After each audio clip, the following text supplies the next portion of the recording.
it'll be fair to say that swing back and swing forward perform with a completely straight arm, locked elbow. It's fine to engage your triceps and keep it tight to make sure that the arm is straight. And when we're about to go for accelerating pull, our arm is still straight. And that's a very important notice, because if you will keep your arm slightly bent when you do accelerating pull, arm perfectly straight, and I said that we have a space between body and the arm, and when we're basically about to fall backward and pulling bell with us. That's how accelerating pull works. So it shouldn't be much tension in your shoulder, and when you move the bell, then you can correct trajectory and bend your arm a little bit. You will have a right effort and amplitude of your accelerating pull when you will think about where you want this bell to be finally. It's not just a blind force where you just throw the bell somewhere up and then just following your arm. When you pull it, you want to see exact place where you want it to be and where you want to catch it. And it will be ideal for you to catch the bell a little bit ahead of you. Not in the final top fixation position, but a little bit ahead of you. And now we move to the next phase named catch. And catch is the necessary phase to have in snatch, because it's soften and smooth out your top fixation and decrease the tension in your shoulder. And it can be performed in a few different ways. And I think the best way to start with for beginners, when you do under squat and catch the bell ahead of you, let me demonstrate it to you.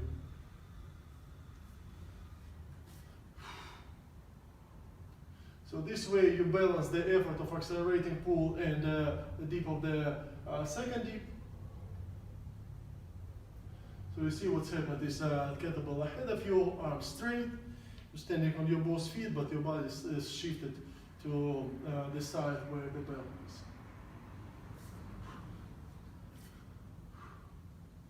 The way how you do insertion is you're trying to keep thumb forward.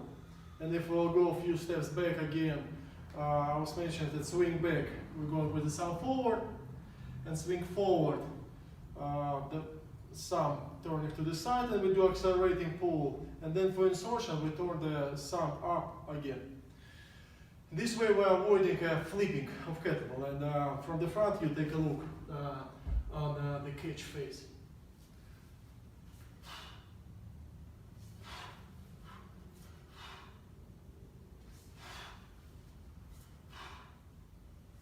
And eventually you will probably be able to catch the bell on the top in advance, even without under squat.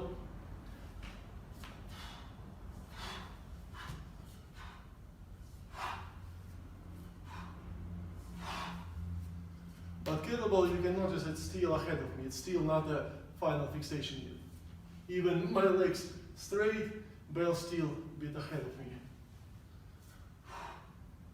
So that's a bit more advanced style of catching the bell over your head, and this usually also happens when you're increasing your pace and looking for opportunities for you to cut the time for each single repetition. And also the style of your insertion changed. And when you go slow and you just explore the insertion, when you catch the bell, as I said, you keep the thumb forward without flipping the bell. Again, as better you feel to kettlebell, you probably will be able to catch the bell soon with going to final position of kettlebell behind your forearm. But it's also, again, it's more advanced style, and it requires a good feel of kettlebell, because if you will try to snatch it like that right away, most likely your timing will be not that great and you will bump your forearms. The moment You catch the ball, your arm already perfectly straight, elbow locked. Side view, it's fully straight. You don't want to catch it on the bent arm and then work on it on your way to top fixation. No, it's straight here the moment you insert your hand and catch the ball over the head. That's very important. Now let's talk about insertion and hand position on our head fixation. So what's the most important thing about insertion is you want to feel the most of the weight here on the very bottom of your palm. That's possible and that's okay when your arm slightly bent like that on the side as long as handle pressing the root of your palm and the wrist. But you probably don't want to bend it too hard, especially if insertion is not deep enough, because that will cause this tension in your forearms.